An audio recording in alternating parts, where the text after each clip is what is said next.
Speech off. Hi guys, welcome back to my channel. So, I decided to do a video about all the books that I added to Goodreads pre-booktube. Now, this could be long, probably will be long, and a lot of these books are not considered Christian fiction because I wasn't really reading too much of that back then. This is books from 2019 through 2022. I also didn't add every single thing I read to Goodreads either, or, I wasn't super active on Goodreads, so yeah, let's just get started. So the first book I have is Glory Over Everything, Beyond the Kitchen House by Kathleen Grissom.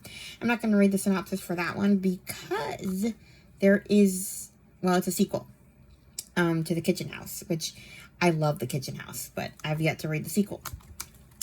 Then we have We Hope for Better Things by Erin Bartels. I think I found this one through Lindsay.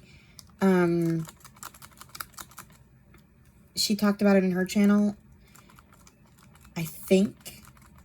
So yeah, that's another thing I forgot to mention. I'm probably not going to be telling you where I found these books because I honestly don't remember most of them, but for some reason that one sticks out.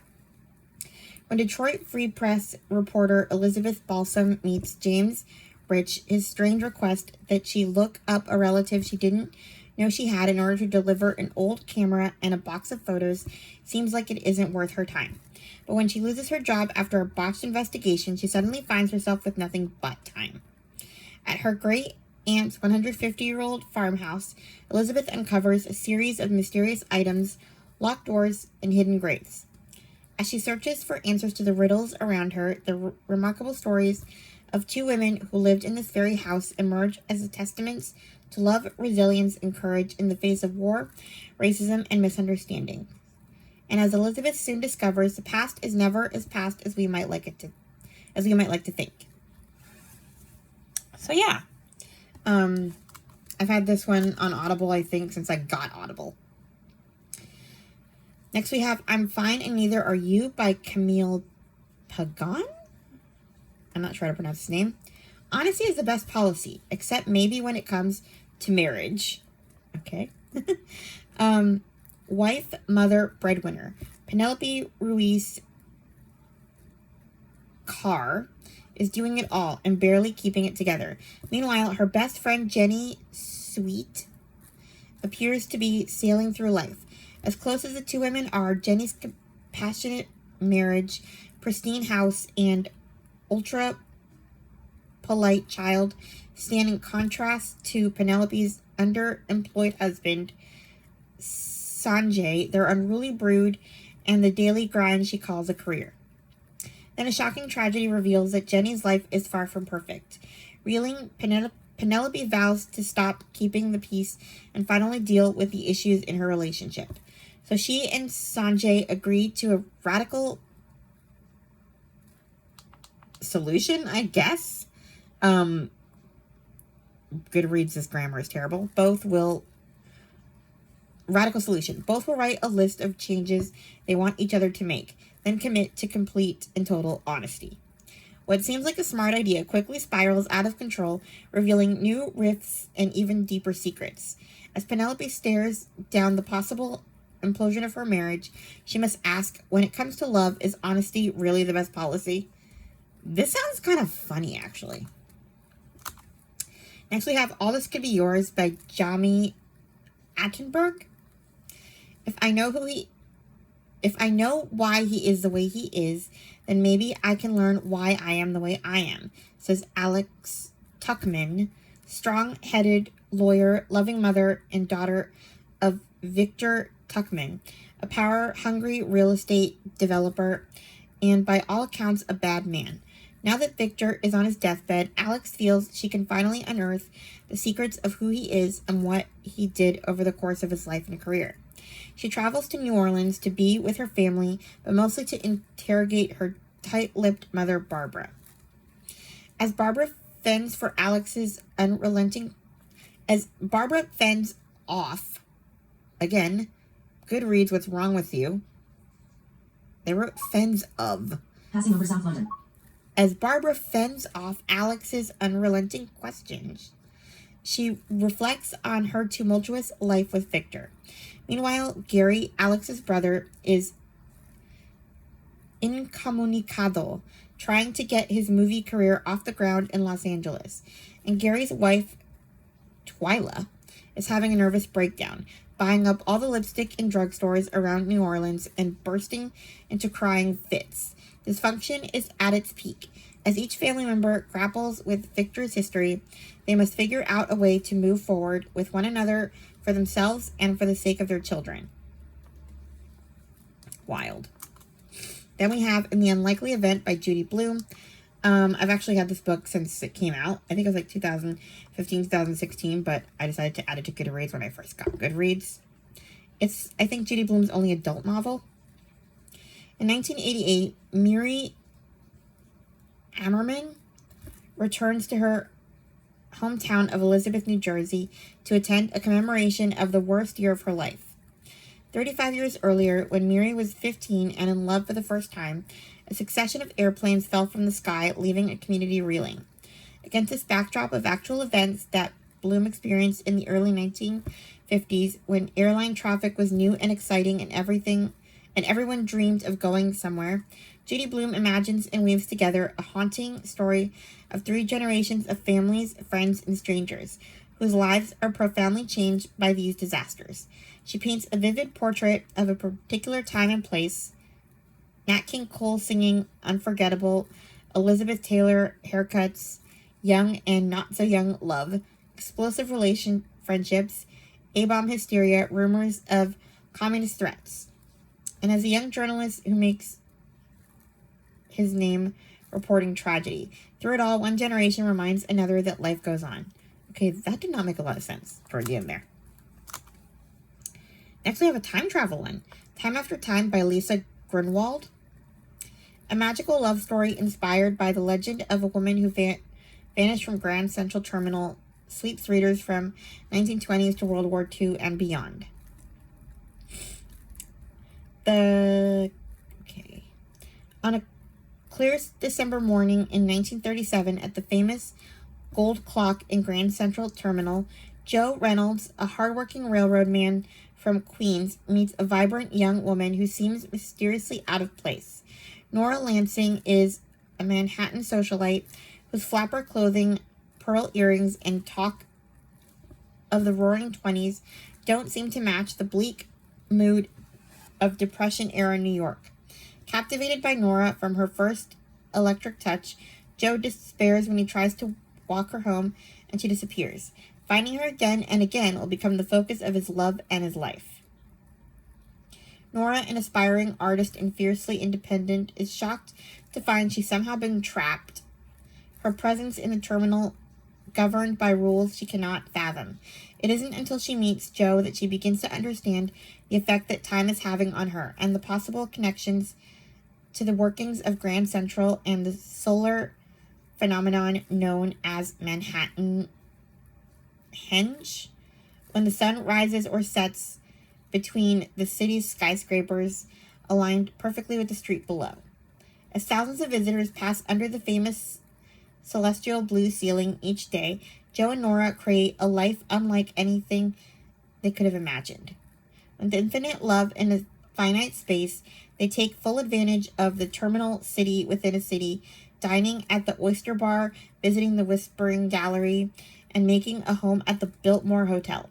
But when the construction of another landmark threatens their future, Nora and Joe are forced to test the limits of freedom and love. So yeah, I guess they won't be able to stay there forever. Next we have Calling Me Home by Julie Kibler. Okay. 89-year-old Isabel McAllister has a favor to ask her hairdresser, Dory Curtis. It's a big one. Isabel wants Dory, a black single mom in her 30s, to drop everything to drive her from her home in Arlington, Texas, to a funeral in Cincinnati, with no clear explanation why. Tomorrow. Dory, fleeing problems of her own and curious whether she can unlock the secrets of Isabel's guarded past, scarcely hesitates before agreeing, not knowing it will be a journey that changes both their lives. Over the years, Dory and Isabel have developed more than just a business relationship. They are friends, but Dory, fighting over the new man in her life and her teenage son's irresponsible choices, still wonders why Isabel chose her. Isabel confesses that as a willful teen in 1930s Kentucky, she fell deeply in love with Robert Pruitt, a would-be doctor and the black son of her family's housekeeper, in a town where blacks weren't allowed after dark. The tale of their forbidden relationship and its tragic consequences make it clear Dory and Isabel are headed for a gathering of the utmost importance, and that the history of Isabel's first and greatest love just might help Dory find her own way. Fun. Next we have The Book of Lost Friends by Lisa Wingate. A new novel inspired by historical events, a story of 3 young women on a journey in search of family amidst the destruction of the post-Civil War South, and of a modern-day teacher who rediscovered their stories and its connection to her own students' lives. Okay.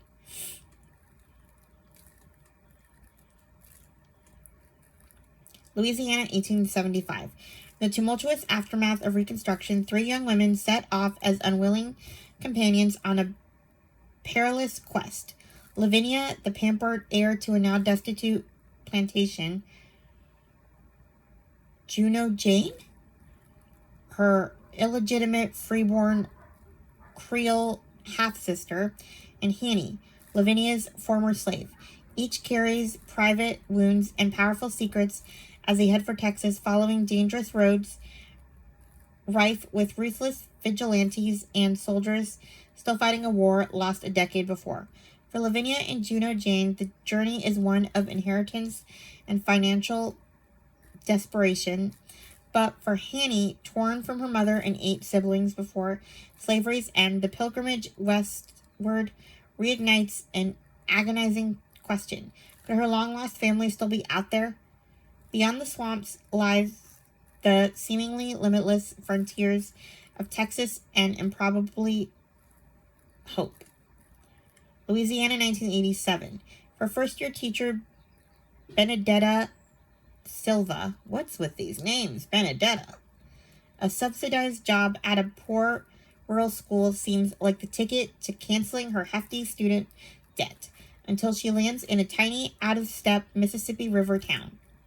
Augustine, Louisiana seems suspicious of new ideas and new people, and Benny can scarcely comprehend the lives of her poverty-stricken students. But amid the gnarled oaks and rundown plantation homes lies a century-old history of 3 young women, a long-ago journey, and a hidden book that could change everything. I don't know what that means, but all right. Next, we have Sugar Run by Mesha Marin. I'm pretty sure I heard about this one from the What Should I Read Next podcast when I first started listening to it. On the far side, the view was nothing but ridgelines, the craggy silhouettes rising up against the night sky like the body of some dormant god. Jody felt her breath go tight in her chest. This road went only one way, it seemed, under the mountains until you were circled. In 1989, Jody McCarty is 17 years old when she's sentenced to life in prison for manslaughter. She's released 18 years later and finds herself at a Greyhound bus stop, reeling from the shock of unexpected freedom. Not yet able to return to her lost home in the Appalachian Mountains, she goes searching for someone she left behind. But on the way, she meets and falls in love with Miranda, a troubled young mother. Together they try to make a fresh start. But is that even possible in a town that refuses to change? Next, we have What Mama Left Behind by Cindy K. Sproles. I'm pretty sure this is another Lindsay book. And then Katie from Paperbacks and Ponytails recently talked about it. Lindsay from Lindsay's Little Library, that is. Now I follow like 2 or 3 Lindsays on YouTube.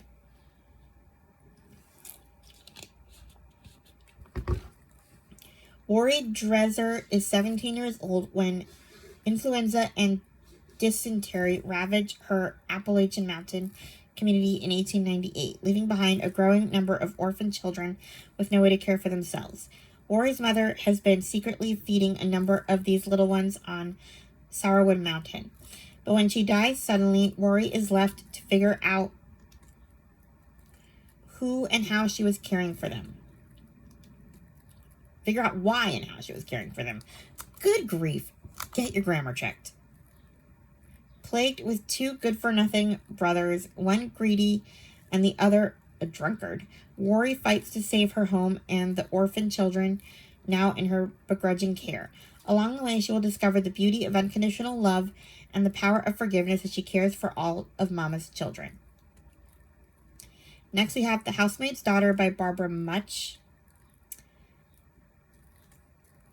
Barbara Much's stunning first novel tells a story of love and duty colliding on the arid plain of apartheid-era South Africa. When Kathleen Harrington leaves her home in Ireland in 1919 to travel to South Africa, she knows that she does not love the man she is to marry there. Her fiancé Edward, whom she has not seen for 5 years. Isolated and estranged in a small town in the harsh Karoo Desert, her only real companions are her diary and her housemaid, and later the housemaid's daughter, Ada. When Ada is born, Kathleen recognizes in her someone she can love and respond to in a way that she cannot with her own family. Under Kathleen's tutelage, Ada grows into an accomplished pianist and a reader who cannot resist turning the pages of the diary, discovering the secrets Kathleen sought to hide. As they grow closer, Ada sees new possibilities in front of her, a new horizon. But in one night, everything changes, and Kathleen comes home from a trip to find that Ada has disappeared, scorned by her own community. Kathleen must make a choice. Should she conform to society or search for the girl who has become closer to her than her own daughter? Yeah. Interesting. Then we have Ask Again Yes by Mary Beth Keane. Francis Gleason and Brian Stanhope, two rookie cops in the NYPD, live next door to each other, outside the city. What happens behind closed doors in both houses, the loneliness of Francis's wife, Lena, and the instability of Brian's wife, Anne, sets the stage for explosive events to come. I don't know what that means, but I heard it was good. Then we have The Space Between by Diana Gabaldon. This is like a novella that's in between book 7 and 8 in the Outlander series, so yeah, haven't read it yet. Then we have The Secret Messenger by Mandy Robotham. The world is at war, and Stella Gilani is leading a double life. By day, she works in the Lion's Den as a typist for the Reich. By night, she risks her life as a messenger for the Italian resistance. Against all odds, Stella must impart Nazi secrets, smuggle essential supplies, and produce an underground newspaper on her beloved typewriter. But when German commander General Bruegel becomes suspicious, it seems he will stop at nothing to find the mole, and Stella knows her future could be in jeopardy. London, 2017.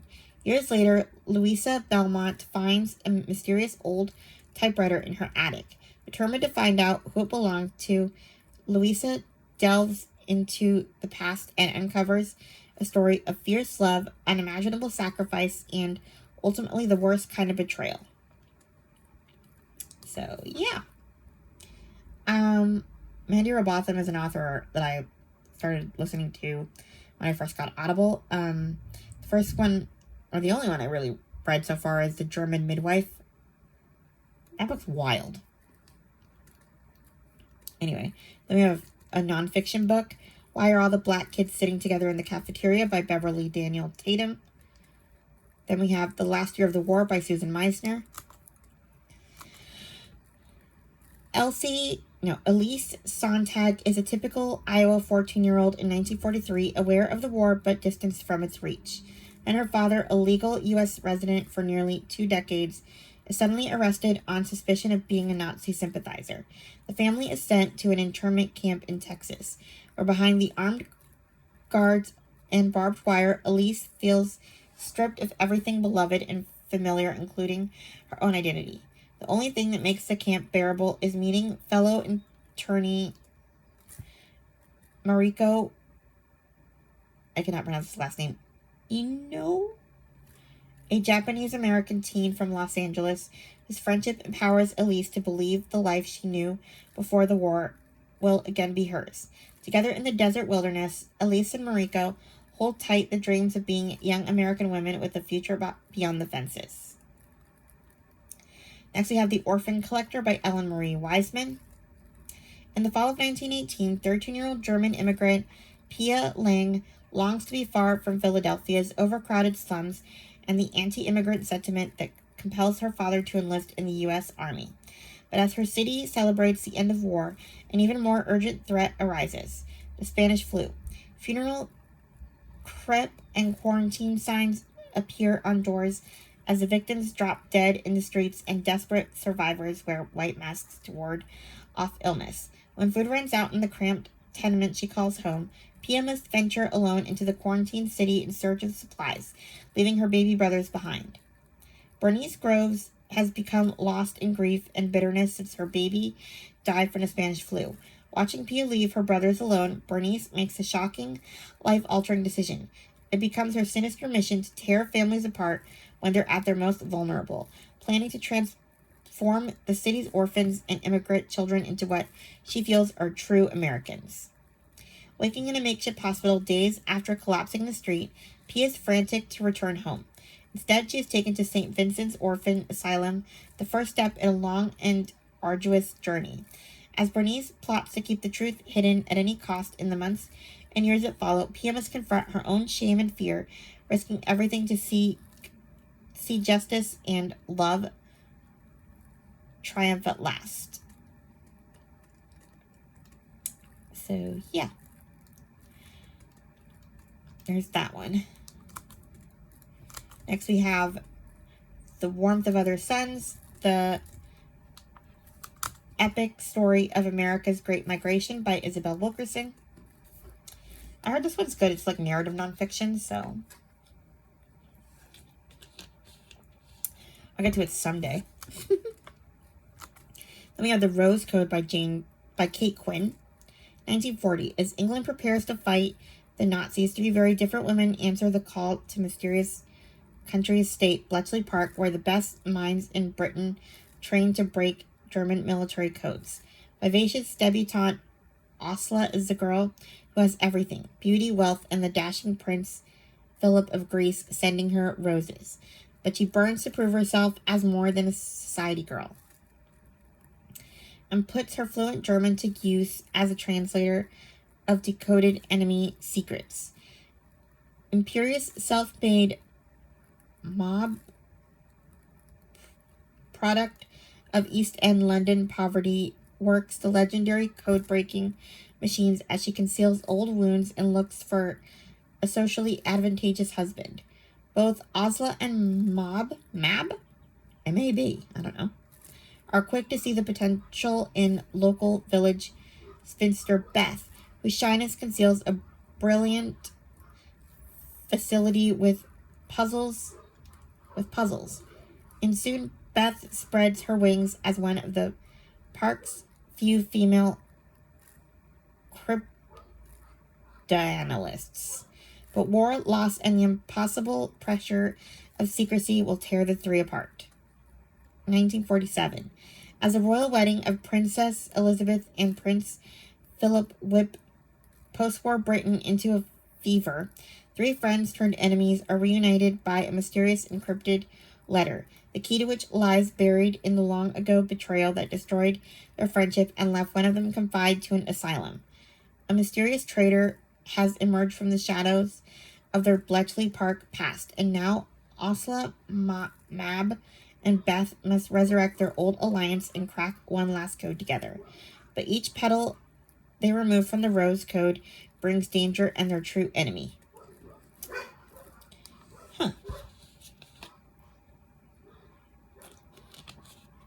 Isn't there a book that just came out called The Bletchley Riddle?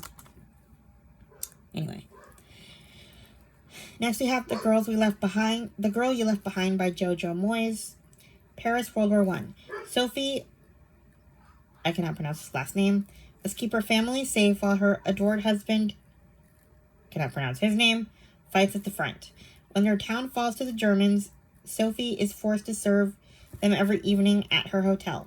From the moment the new commandant sets eyes on Sophie's portrait, painted by her artist husband, a dangerous obsession is born. Almost a century later in London, Sophie's portrait hangs in the home of Liv Halston, a wedding gift from her young husband before his sudden death. After a chance encounter reveals the portrait's true worth, a battle begins over its troubled history, and Liv's world is turned upside down all over again.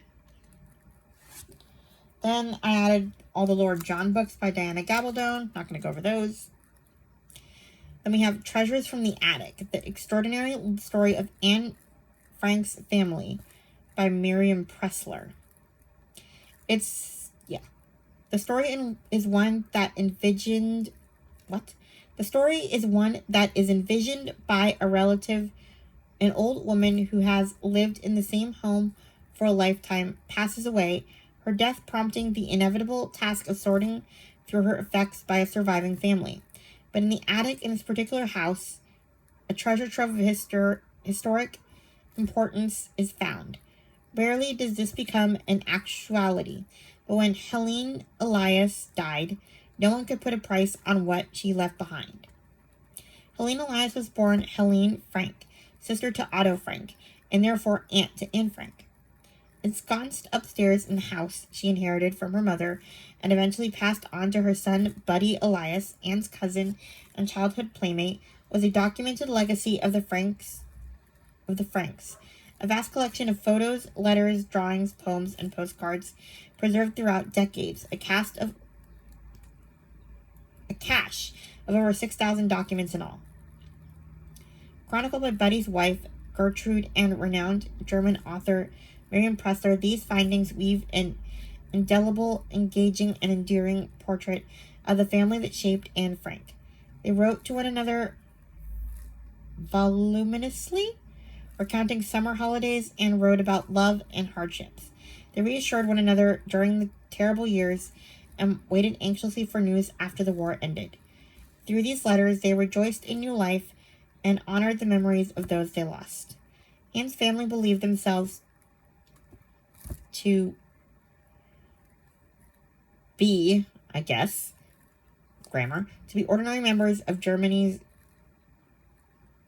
I don't know this word, that they were wrong is part of history, and we celebrate them here at this extraordinary account. Wow, that was hard. I've had this book forever, and I keep saying I'm going to read it, and I don't. Next, we have The Giver of Stars by Jojo Moyes. Alice Wright marries handsome American Bennett Van Cleve, hoping to escape her stifling life in England. But small-town Kentucky quickly proves equally claustrophobic, especially living alongside her overbearing father-in-law. So when a call goes out for a team of women to deliver books as part of Eleanor Roosevelt's new traveling library, Alice signs up enthusiastically. The leader and soon Alice's greatest ally is Marjorie, a smart-talking, self-sufficient woman who's never asked a man's permission for anything.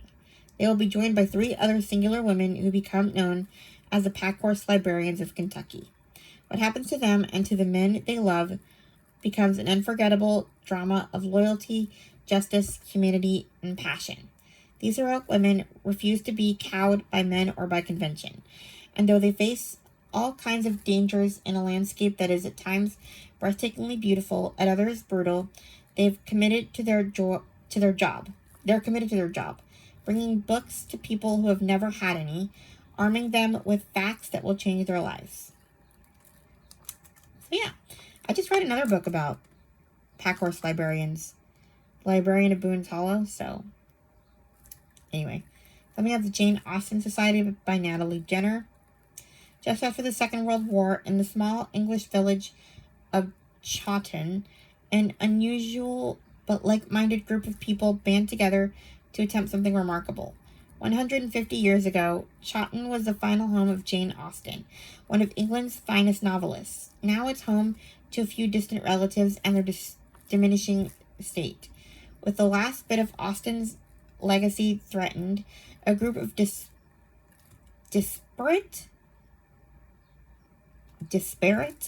individuals come together to preserve both Jane Austen's home and her legacy. These people, a laborer, a young widow, the local doctor, and a movie star, amid others, could not be more different, and yet they are united in their love for the works and the words of Austen. As each of them endures their own quiet struggle with loss and trauma, some from the recent war, others from more distant tragedies, they rally together to create the Jane Austen Society. So yeah, sounds fun. But I heard that I need to read all the Austen books, or I'll be spoiled. So I'm going to do that before I go on to this one. Next we have Passing by Nella Larson. This is a short one. Basically, I'm trying to speed this up here. Two women, and one of them passes as white, I guess, sisters. Yeah. That's why it's called Passing, because one of them passes as white. Classic. Anyway. Then we have Emma by Jane Austen. I'm not going to read the description of that. Everyone knows that. Then we have The Gifted School by Bruce Holsinger. Smart and Juicy, a compulsively readable novel about a group of friends and families that are nearly destroyed by their own competitiveness when an exclusive school for gifted children opens in the community. I'm going to stop there. That's enough. That's plenty to get you into it. Then we have Cast, The Origins of Our Discontent by Isabel Wilkerson. Another, yeah. Then we have What Comes After by Joanne Tompkins. This one I know I heard about from Sarah's Bookshelves Live because she had the author on. So, after the shocking deaths of two teenage boys tears apart a community in the Pacific Northwest, a mysterious pregnant girl emerges out of the woods and into the lives of these same boys' families. A moving and hopeful novel about forgiveness and human connection. Basically, she's going to have the baby of one of those boys, I guess. Then we have When We Were Brave by Suzanne Kellman. The face of a woman in the photograph was tilted upward, as if enjoying the sunshine, just for a moment. Even the wreckage of the bombed-out street lay behind her. 1944. Cornwall. Blinded by love, Vivienne Hamilton eloped to Paris with a Nazi prisoner of war, never to be seen again. A disgrace to her family, her name would not be mentioned by any of her relatives for over 75 years. Present-day London. When Sophie discovers a photograph of her great-aunt, Vivi, from World War II, it throws her into a world of confusion. Because as she learns about this secret relative, she quickly realizes that the photograph doesn't fit with her family's story. It shows Vivi leaving an address associated with the spy network in London, a place she had no reason to be, and it is dated right before she disappeared. Meanwhile, Sophie's own life feels as blasted and bombed as the Blitz city in the photograph she's looking at. Her beautiful daughter, as full of joy and wild energy as Vivi had apparently once been, is gone, and Sophie's heart has been left broken into pieces. Retreating to the family home in rural Cornwall to seek solace from her pain and the feelings of guilt that she could have done more to protect her daughter, Sophie finds herself becoming obsessed with Vivi's life. But nothing to prepare Sophie for what she is about to uncover. The story of a woman who risks everything for the person she loved the most, and a secret family history that could be the key to Sophie's own future. So yeah, it sounds like they discover she's not a Nazi sympathizer after all.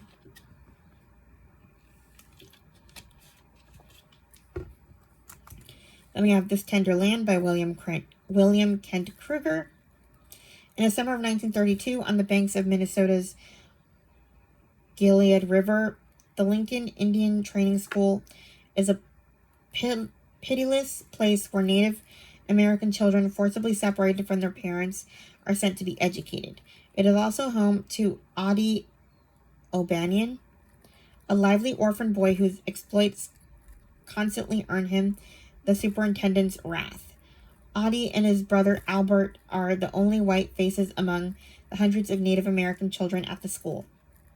After committing a terrible crime, Audie and Albert are forced to flee for their lives along with their best friend Mose, a mute young man of Sioux heritage.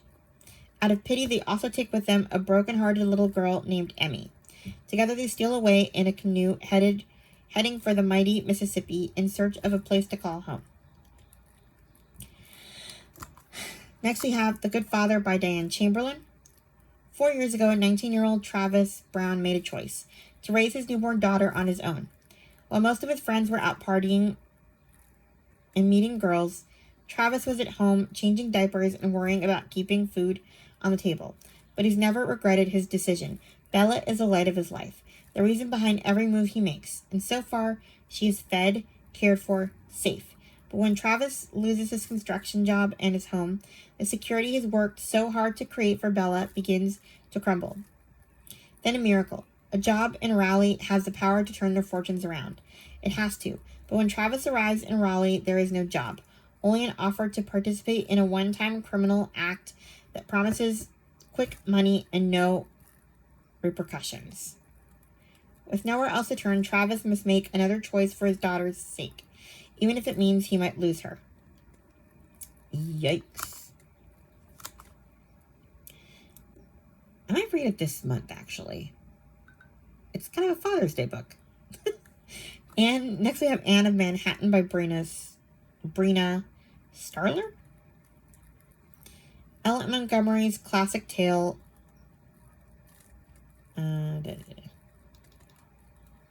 gets a romantic, charming, and hilarious modern adaptation set in New York City. I'm going to leave it there. Next we have Deep in the Valley, the Grace Valley Trilogy #1 by Robin Carr. I have all of them. I have the 3 of them, but I'm only going to read the description for the first one. Welcome to Grace Valley, California, where blood runs thicker, ties bind stronger, and love is all the more sweet. Visitors to the town often remark about the valley's peace and beauty, both of which are plentiful. Unlocked doors, front porches, pies cooling in the windows. This is country life at its finest. But visitors don't always see what lies at the heart of a community, or just beyond. June Hudson grew up in Grace Valley, the daughter of the town's doctor, leaving only to get her medical training.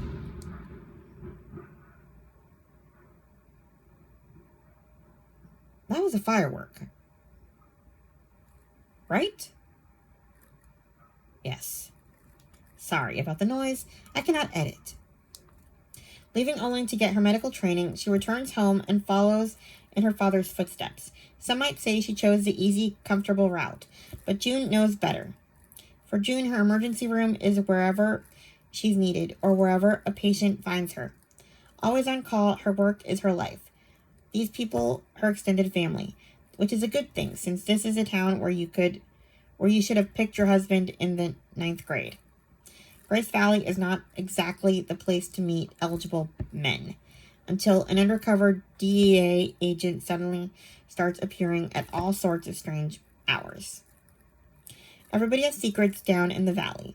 Now June has one of her own. Next we have Sparks Like Stars by Nadia Hashimi.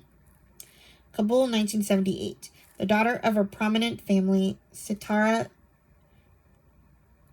Zamani lives a privileged life in Afghanistan's thriving cosmopolitan capital. The 1970s are a time of remarkable promise under the leadership of people like Sardar Daoud, Afghanistan's progressive president, and Sitara's beloved father, his right-hand man. But the 10-year-old Sitara's world is shattered when communists stage a coup, assassinating the president and Sitara's entire family. Only she survives. Smuggled out of the palace by a guard named Sher, Sitara finds her way to the home of a female American diplomat who adopts her and raises her in America. In her new country, Satara takes a new name,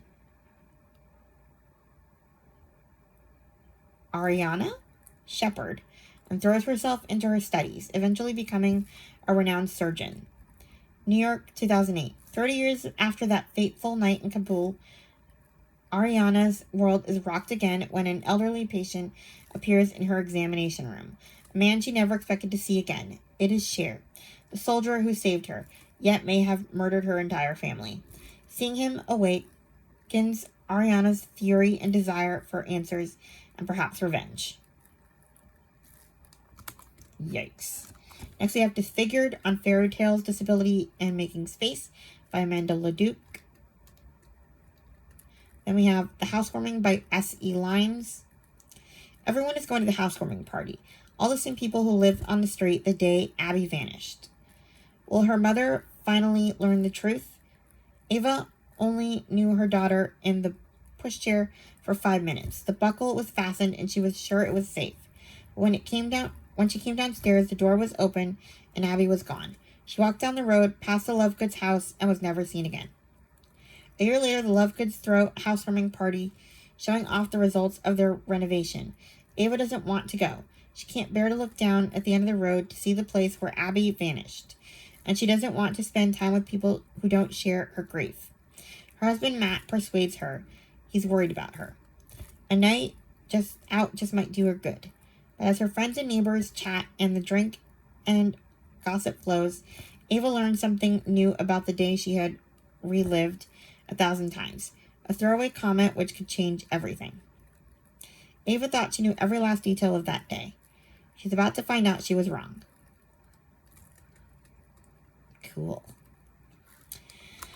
Then we have Afterlife by Julia Alvarez. Antonia Vega, the immigrant writer at the center,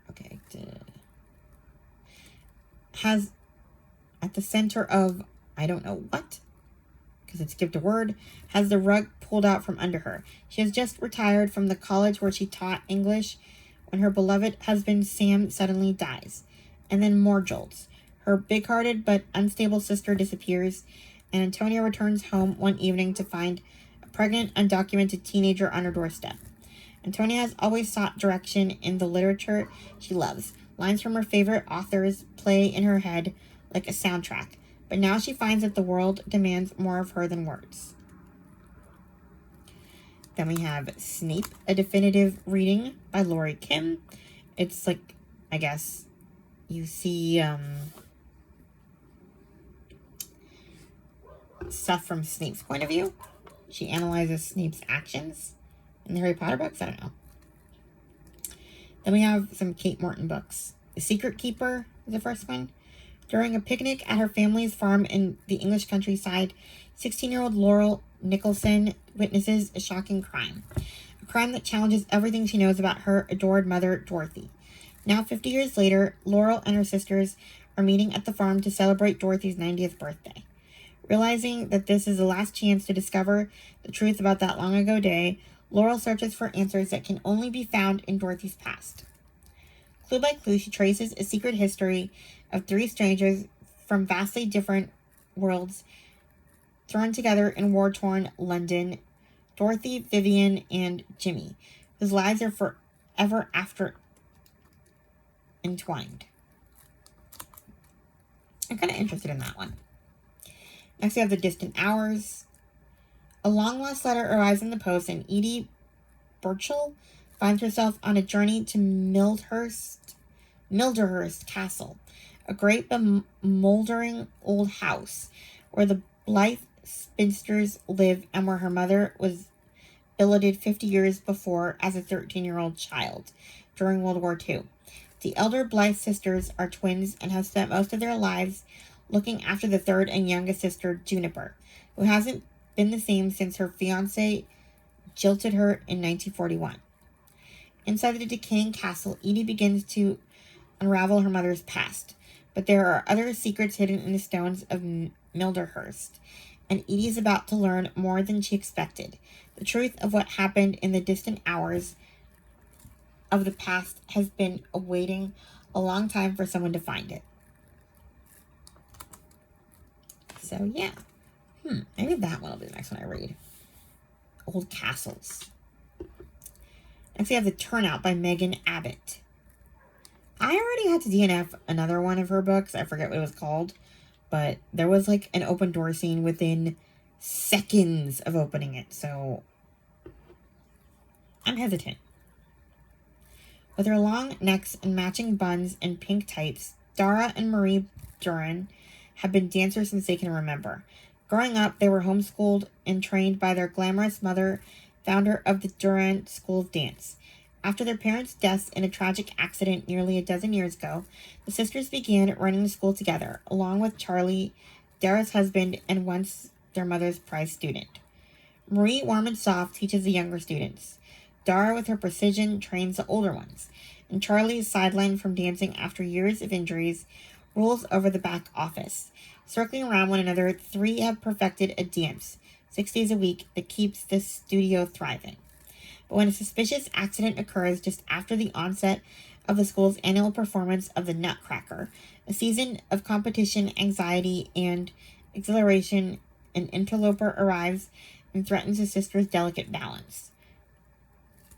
I don't know what that means, but okay. We'll see. Then we have Lilac Girls by Martha Hall Kelly. Amanda from Book Lover Amanda just read this, and I'm tempted. Inspired by the life of a real World War II heroine, this powerful debut novel reveals an incredible story of love, redemption, and terrible secrets that were hidden for decades. On the eve of a fateful war, New York socialite Carolyn Faraday has her hands full with her post at the French consulate and a new love on the horizon. But Caroline's world is forever changed when Hitler's army invades Poland, September 1939, and then sets its sights on France. An ocean away from Caroline, Kasia Kuzmarek,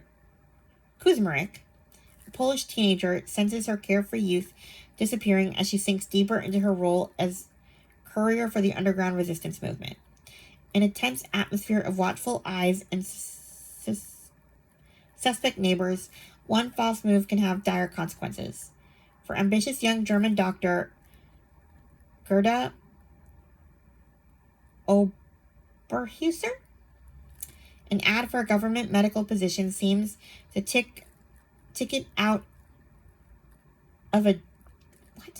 seems her ticket out of a desolate life. But once hired, she finds herself trapped in a male-dominated realm of Nazi secrets and power. The lives of these three women are set on a collision course when the unthinkable happens and Kasia is sent to Ravensbrück, the notorious female-only Nazi concentration camp. The tragedy and triumph of their stories cross continents, from New York to Paris and Germany to Poland, capturing the indomitable pull of compassion to bring justice to those whom history has forgotten. I don't know how we get to New York, but all right.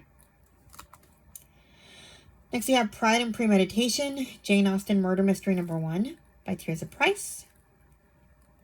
It is a truth universally acknowledged that a young woman who desires a law career must be in want of a case.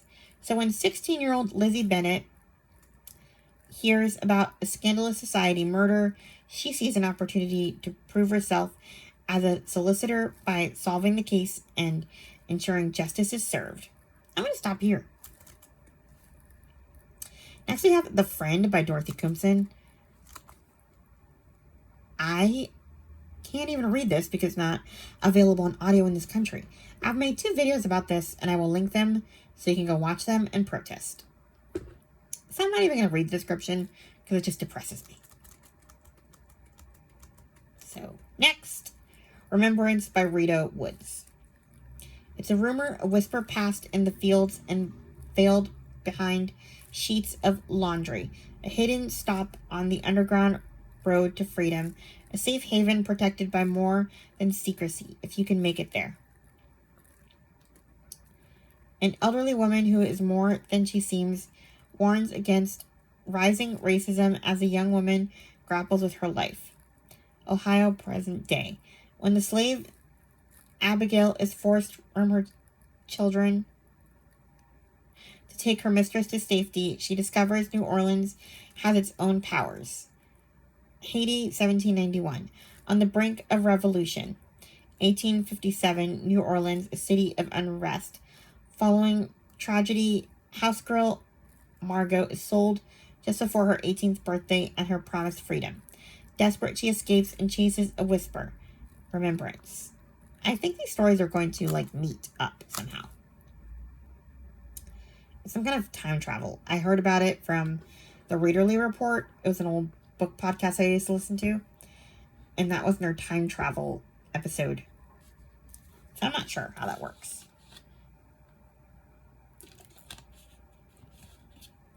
Great. Next we have Steeped in Stories, Timeless Children's Novels to Refresh Our Tired Souls by Mitali Perkins. I guess it's going to analyze a few different novels. Then we have Life After Life by Kate Atkinson. What if you could live again and again until you got it right? On a cold and snowy night in 1910, Ursula Todd is born to an English banker and his wife. She dies before she can draw her first breath. On that same cold and snowy night, Ursula Todd is born, lets out a lusty wail, and embarks upon a life that will be, to say the least, unusual. For as she grows, she also dies repeatedly in a variety of ways, while the young century marches on toward its second cataclysmic world war. I don't know how this works, but okay. Then we have So Many Beginnings by Bethany C. Morrow. It is a retelling of Little Women. 4 young black sisters come of age during the American Civil War in a warm and powerful YA remix of the classic novel. So Many Beginnings. North Carolina, 1863. As the American Civil War rages on, the freedman colony of Roanoke Island is blossoming, a haven for the recently emancipated. Black people have begun building a community of their own, a refuge from the shadow of the old life. It is where the March family has finally been able to safely put down roots with 4 young daughters. Meg, a teacher who longs to find love and start a family of her own. Jo, a writer whose works are too powerful to be contained. Beth, a talented seamstress searching for a higher purpose. Amy, a dancer eager to explore life outside her family's home. As the 4 March sisters come into their own as independent young women, they will face first love, health struggles, heartbreak, and new horizons. But they will face it all together. Then we have another retelling. I think this was an episode where there was a bunch of Little Women retellings. But I can't remember where I got it from. Anyway, more to the story by Hannah Khan. When Jakila Mirza is picked to be featured editor of her middle school newspaper, she's one step closer to being an award-winning journalist like her late grandfather. The problem is her editor-in-chief keeps shooting down her article ideas. Jamila is assigned to write about the new boy in school, who has a cool British accent but doesn't share much, and wonders how she'll make his story gripping enough to enter into a national media contest. Jamila, along with her 3 sisters, is devastated when their father needs to take a job overseas, away from their cozy Georgia home for 6 months. Missing him makes Jamila determined to write an epic article, one to make her dad extra proud. But when her younger sister gets seriously ill, Jamila's world turns upside down. And as her hunger for fame looks like it might cost her a blossoming friendship, Jamila questions what matters most and whether she's cut out to be a journalist at all. So yeah. Then we have I'll Be There For You, the one about friends by Kelsey Miller. I guess it's stories about the show. Then we have The Fountains of Silence by Ruta Sepetys. I don't know about this one, which is why I haven't picked it up yet. It's one of the few of hers I have not read, but I've heard this one. Some people say it's good, and some people say it's boring. portrait of love, silence, and secrets under a Spanish dictatorship. Madrigal, 1957. Under the oppressive dictatorship of General Francisco Franco, Spain is hiding a dark secret. Meanwhile, tourists and foreign businessmen flood into Spain under the welcoming promise of sunshine and wine. Among them is 18-year-old Daniel Matheson, the son of an oil tycoon who arrives in Madrid with his parents, hoping to connect with the country of his mother's birth through the lens of his camera. Photography and fate introduce him to Anna, whose family's interweaving obstacles reveal the lingering grasp of the Spanish Civil War, as well as chilling definitions of fortune and fear.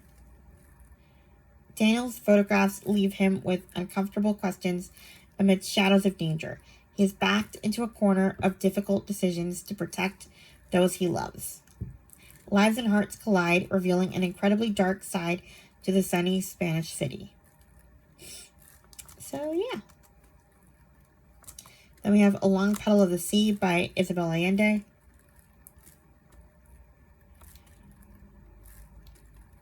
This epic novel, spanning decades and crossing continents, follows two young people as they flee the aftermath of the Spanish Civil War in search of a place to call home. In the late 1930s, civil war grips Spain. When General Franco and his fascists succeed in overthrowing the government, hundreds of thousands are forced to flee in a treacherous journey over the mountains to the French border. Among them is Rosa, a pregnant young widow who finds her life intertwined with that of Victor Dalmo, an army doctor and the brother of her deceased love. In order to survive, the two must unite in a marriage neither of them desires. Together with 2,000 other refugees, they embark on the SS Winnipeg, a ship chartered by the poet Pablo Neruda, to Chile, the long petal of the sea, wine, and snow. As unlikely partners, they embrace exile as the rest of Europe erupts in World War. Starting over on a new continent, their trials are just beginning, and over the course of their lives, they will face trial after trial. But they will also find joy as they patiently await the day when they will be exiles no more. Through it all, their hope of returning to Spain keeps them going. Destined to witness the battle between freedom and repression as it plays out across the war, Rosa and Victor will find that home might have been closer than they thought all along. Then we have The Other Bennett Sister by Janice Hadlow. It's about Mary Bennett, so yeah. Then we have The House at Riverton by Kate Morton. Grace Bradley has to work at Riverton House as a servant when she was just a girl before the First World War. For years, her life was inextricably tied up with the Hartford family, most particularly the two daughters, Hannah and Emmeline. In the summer of 1924, at a glittering society party held at the house, a young poet shot himself. The only witnesses were Hannah and Emmeline, and only they and Grace know the truth. In 1999, when Grace is 98 years old and living out her last days in a nursing home, she is visited by a young director who is making a film about the events of that summer. She takes Grace back to Riverton House and reawakens her memories. Told in flashback, this is a story of Grace's youth during the last days of Edwardian aristocratic privilege, shattered by war, of the vibrant 20s, and the changes she witnessed as an entire way of life vanished forever. So yeah. Then we have If You Want to Make God Laugh by Bianca Murray. In a squatter camp on the outskirts of Johannesburg, 17-year-old Zodwa lives in desperate poverty, under the shadowy threat of a civil war and a growing AIDS epidemic. 8 months pregnant, Zodwa carefully guards secrets that jeopardize her life. Across the country, wealthy socialite Ruth appears to have everything her heart desires. but it's what she can't have that leads to her breakdown. Meanwhile, in Zaire, a disgraced former nun, Delilah, grapples with the past that refuses to stay buried. When these personal crises send both middle-aged women back to their rural hometowns to lick their wounds, the discovery of an abandoned newborn baby upends everything, challenging their lifelong beliefs about race, motherhood, and the power of the past. As the mystery surrounding the infant grows, the complicated lives of Zadwa, Ruth, and Delilah become inextricably linked. What follows is a mesmerizing look at family and identity that asks, how far will the human heart go to protect itself and the ones it loves? Then we have I Want You to Know We're Still Here, a post-Holocaust memoir by Esther Saffron Foper. Then we have Becoming Mrs. Lewis by Patty Callahan Henry. I'm not sure I'm going to like this. This has gotten some bad reviews lately. Then we have Sunflower Sisters by Martha Hall Kelly. This one is a prequel to The Lilac Girls. So, I'm not going to read that. Then we have Violetta by Isabel Allende. The epic story of Violetta de Valle, a woman whose life spans 100 years and bears witness to the greatest upheavals of the 21st century. Why am I saying it all American? Violetta comes into the world on a stormy day in 1920, the first girl in a family of 5 boisterous sons. From the start, her life will be marked by extraordinary events, for the ripples of the Great War are still being felt, even as the Spanish flu arrives on the shores of her South American homeland, almost at the moment of her birth. Through her father's prescience, the family will come through that crisis unscathed, only to face a new one as the Great Depression transforms the genteel city life she has known. Her family loses all and is forced to retreat to a wild and beautiful but remote part of the country. There she will come of age, and her first suitor will come calling. She tells her story in the form of a letter to someone she loves above all others, recounting devastating heartbreak and passionate affairs, times of both poverty and wealth, terrible loss and immense joy. Her life will be shaped by some of the most important events of history: the fight for women's rights, the rise and fall of tyrants, and ultimately not one but 2 pandemics. Okay, she lived through COVID too? Then we have The Love Songs of W.E.B. Du Bois by Honore. I cannot pronounce his name. I'm not even going to try. Fanon Jeffers? A magisterial epic, an intimate yet sweeping novel with all the luminescence and force. Okay. Chronicles the journey of one American family from the centuries of the colonial slave trade through the Civil War to our own tumultuous era. This is compared to Homegoing. So, alright. Cool. Notice I'm getting tired.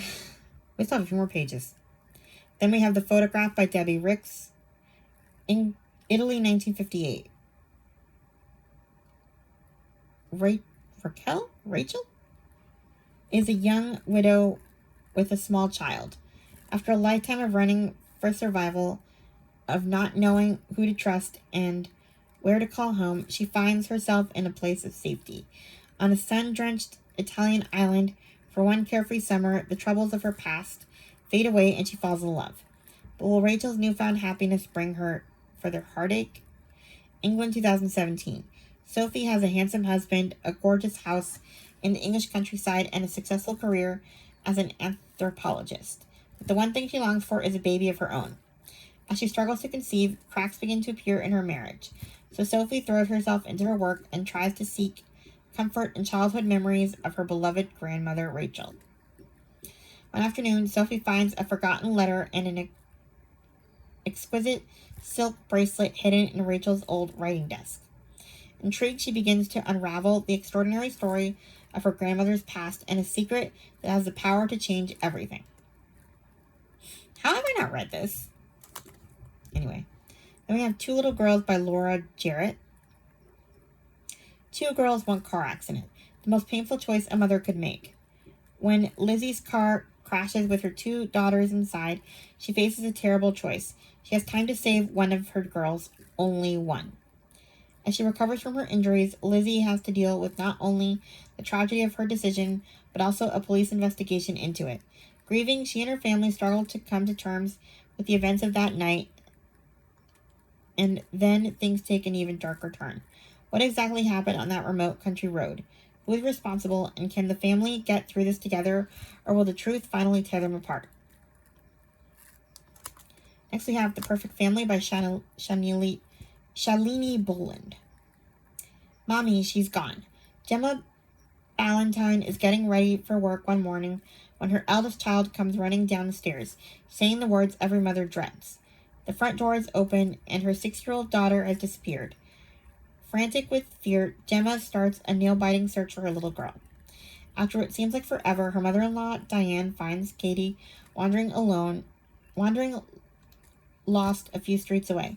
Relieved to have her youngest child back in her arms, breathing in the sweet scent of her hair, Gemma thinks the nightmare is over. But then her perfect family starts to fall apart, and she realizes it's only just beginning. Then we have My Little Girl by Shalini Boland. Your daughter is missing. Did someone close to you take her? 7-year-old Beatrice has gone missing. Her mother, Claire's whole world has been turned upside down in just one moment, and she can't stop shaking. She's desperate to find her precious daughter, but nothing about the day she disappeared makes sense. The mother-in-law, Jill, was meant to be looking after Beatrice.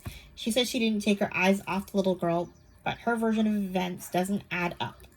Claire has never got on with her, so why should she trust her now?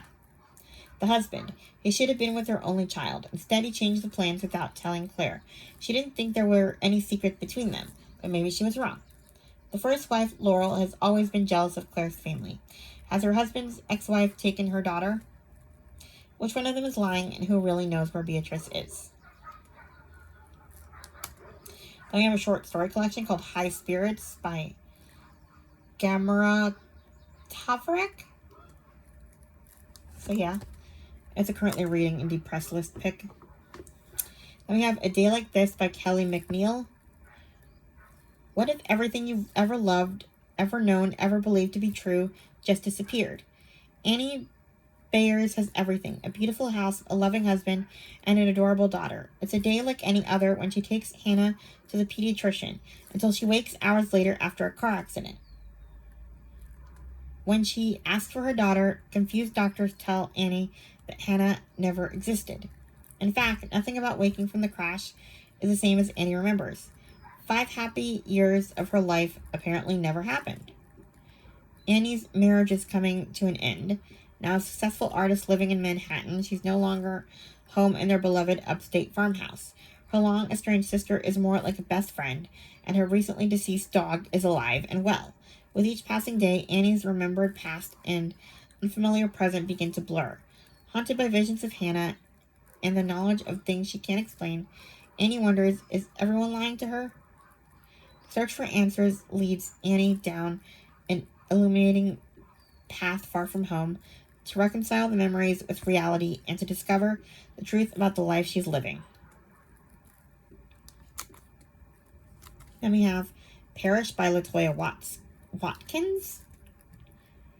From a stunning new voice comes a powerful debut novel about a Black Texan family exploring the effects of inherited trauma and intergenerational violence as the family comes together to say goodbye to their matriarch on her deathbed. I'm going to stop there. Then we have The Diamond Eye by Kate Quinn. In 1938, in the sun-bound city of Kiev, Rye and bookish history student Mila Pavlichenko organizes her life around her library job and her young son. But Hitler's... I need water. invasion of Ukraine, and Russia sends her on a different path.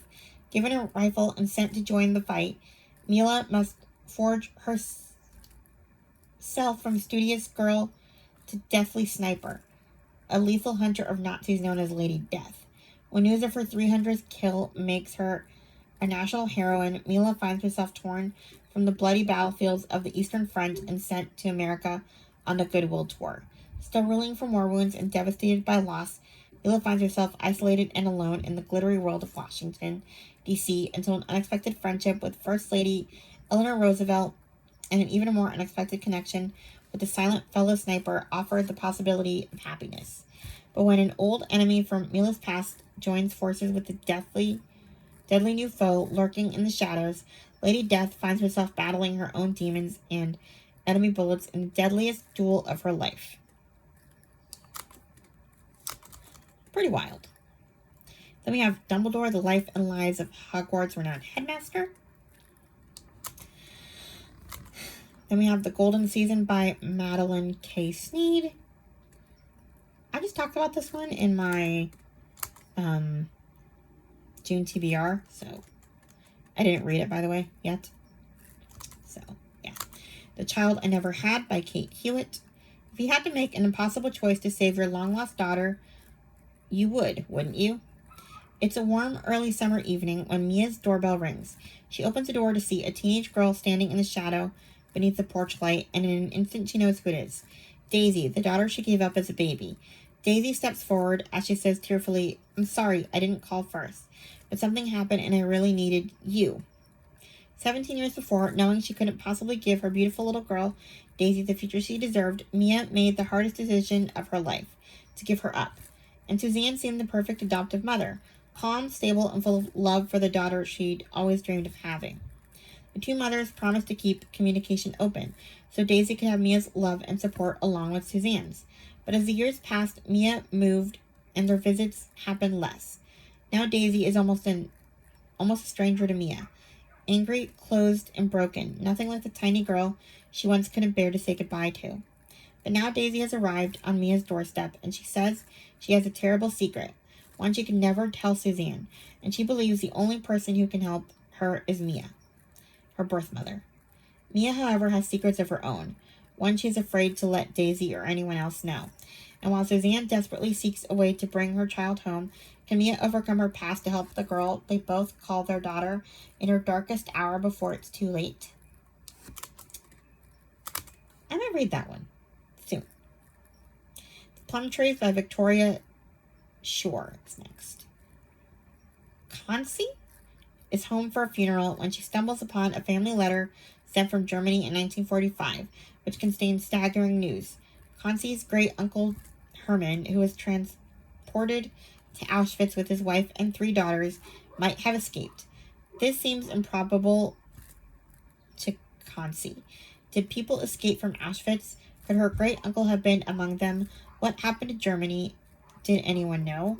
These questions are at the root of Kansi's excavation of her family's history as she seeks 70 years after the liberation of Auschwitz to discover what happened to Hermann.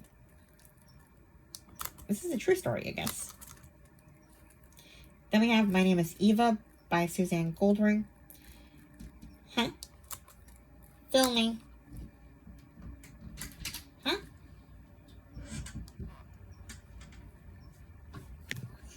Smooth.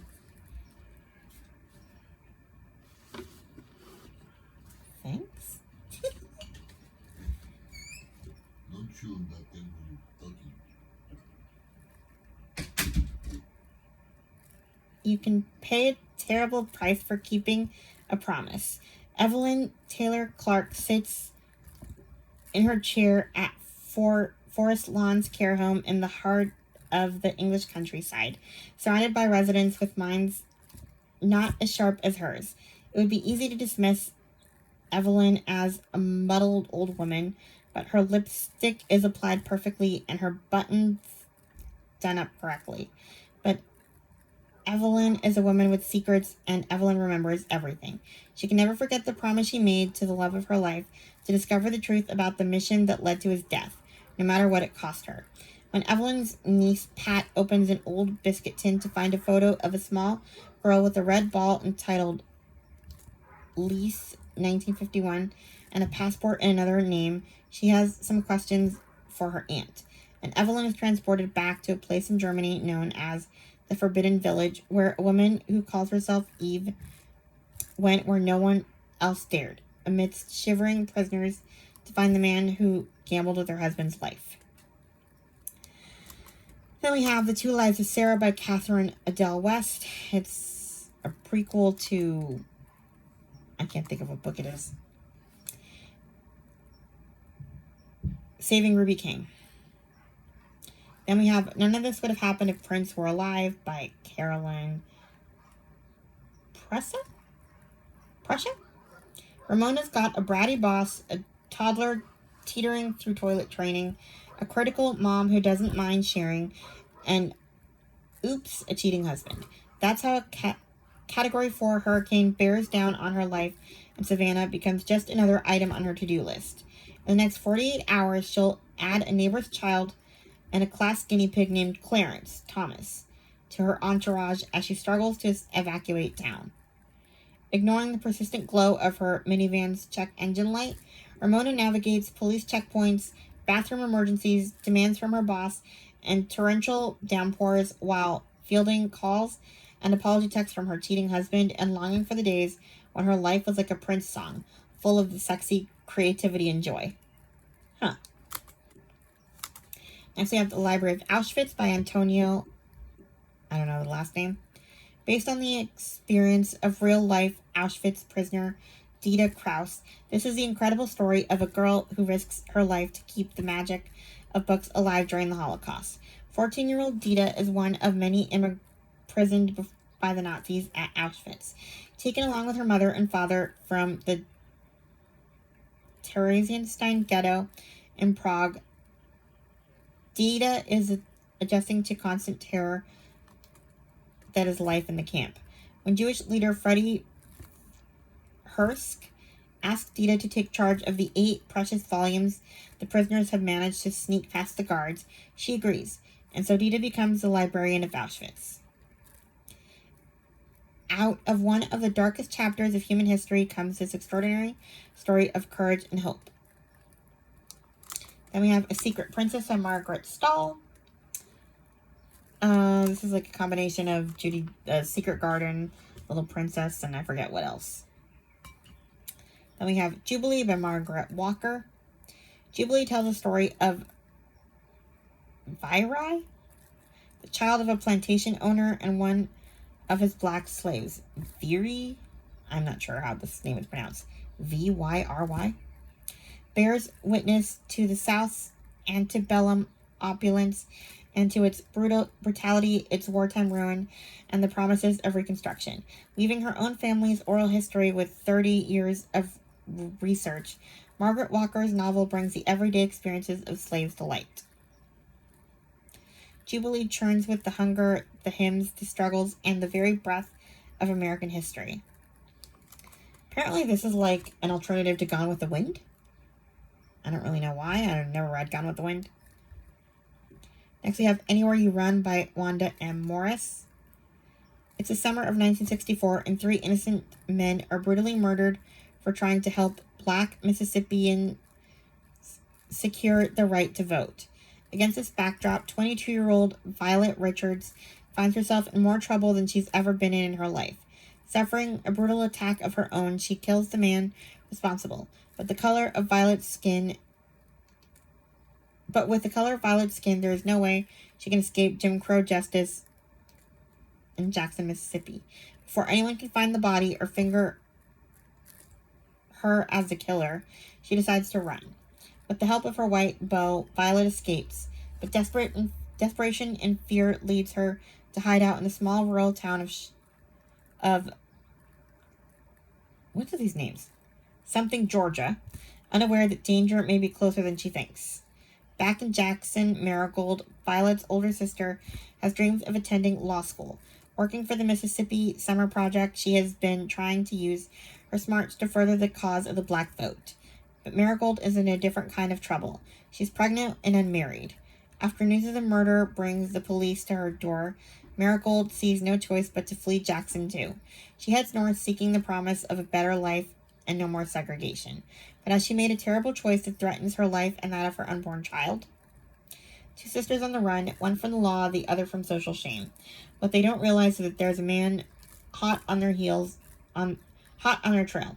This man has his own brand of dark secrets and a disturbing motive for finding the sisters that is unknown to everyone but him. Almost done. Winterland by Ray Meadows. In the Soviet Union in 1973, there is perhaps no greater honor for a young girl than to be chosen to be part of the famed USSR gymnastics program. So when 8-year-old Anya is tapped, her family is thrilled. What is left of her family, that is. Years ago, her mother disappeared. Anna's only confidant is her neighbor, an older woman who survived unspeakable horrors during her 10 years in Gulag camp, and who, unbeknownst to Anya, was also her mother's confidant, and might hold the key to her disappearance. As Anya moves up the ranks of competitive gymnastics, and as other girls move down, Anya soon comes to realize that there is very little margin for error for anyone. The Last Girls of Paris by Pam Jenoff. 1946, Manhattan. Grace Healy is rebuilding her life after losing her husband during the war. One morning, while passing through Grand Central Terminal on her way to work, she finds an abandoned suitcase tucked beneath a bench. Unable to resist her own curiosity, Grace opens the suitcase, where she discovers a dozen photographs, each of a different woman. In a moment of impulse, Grace takes the photographs and quickly leaves the station. Grace soon learns that the suitcase belonged to a woman named Eleanor Trigg, leader of a ring of female secret agents who were deployed out of London during the war. 12 of these women were sent to occupied Europe as couriers and radio operators to aid the resistance, but they never returned home. Their fate's a mystery. Setting out to learn the truth behind the women in the photographs, Grace finds herself drawn to a young mother-turned-agent named Marie, whose dark mission overseas reveals a remarkable story of friendship, valor, and betrayal.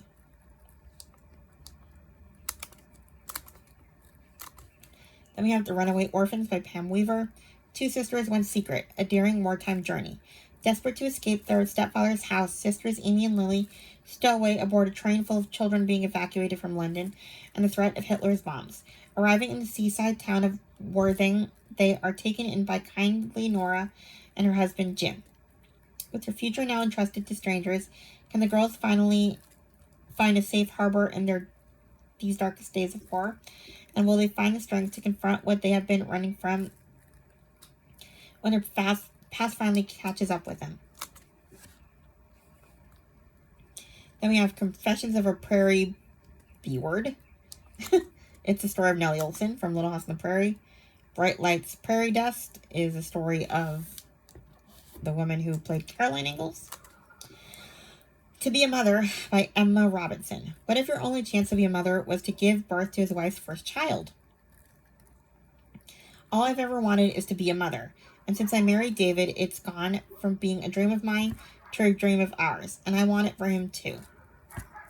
It's the happy ever after he deserves after the tragic loss of his first wife, Catherine. We have tried and we've hoped.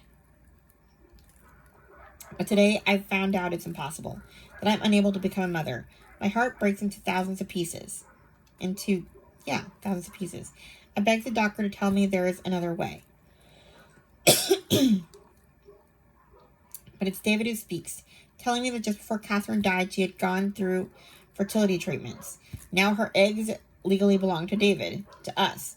It could be my only chance to be the mother I've always longed to be. But can I really carry his first wife's baby? That is weird. And yet kind of cool that, like, someone after you die can have your kid. Anyway. Then we have Death Comes to Pemberley by P.D. James. It's another Pride and Prejudice murder mystery. Then we have Three Wishes by Leanne Moriarty. Lynn, Kat, and Gemma Kettle. Beautiful 33-year-old triplets seem to attract attention wherever they go. Whenever they're together, laughter, drama, and mayhem seem to follow. But apart, each is very much her own woman, dealing with her own share of ups and downs. Lynn has organized her life into one big checklist, juggling the many balls of work, marriage, and motherhood with expert precision. But is she as together as her date book would have her seem? Kat has just learned a startling secret about her marriage. Can she bring another life into her very precarious world? And can free-spirited Gemma, who bolts every time a relationship hits the 6-month mark, ever hope to find lasting love? In this wise, witty, hilarious new novel, we follow the Kell sisters through their 33rd year as they struggle to survive their divorced parents dating each other, their technologically savvy grandmother, a cheating husband, champagne hangovers, and the fabulous, frustrating life of forever being part of a trio. Then we have Meredith Alone by Claire Alexander. Meredith Maggs has everything a person needs.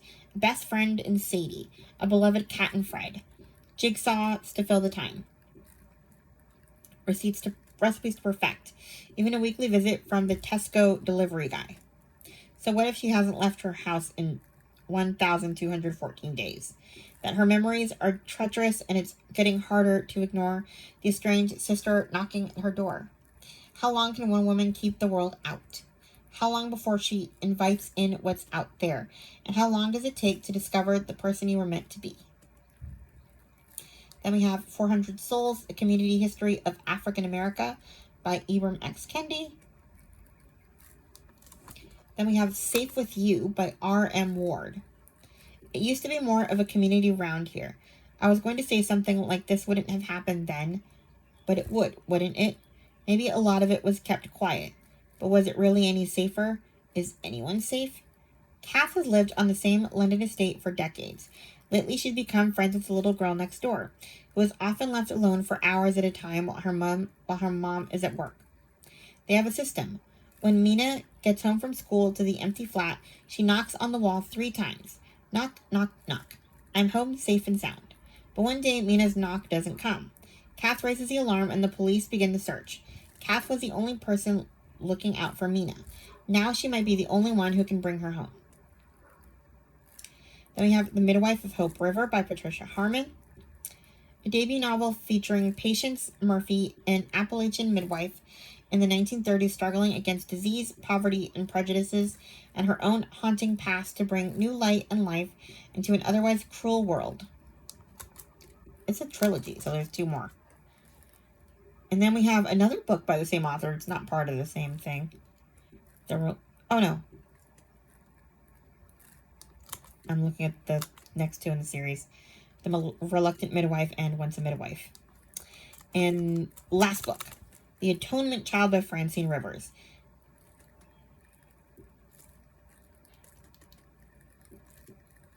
Beautiful repackaged edition. Okay. That breaks through the many taboos surrounding abortion. At one terrifying moment, Dinah Carey's perfect life is shattered by rape. Her future irrevocably altered by an unwanted pregnancy and her doting family torn apart. Her seemingly rock-solid faith is pushed to the limit as she faces the most momentous choice of her life, to embrace or to end the untimely life within her. And that was the last book on this list, and that was a dark way to end it. It's just kind of how it went. The next books I already talked about. So, yeah, let's see how long this actually is. If you sat through this, congratulations.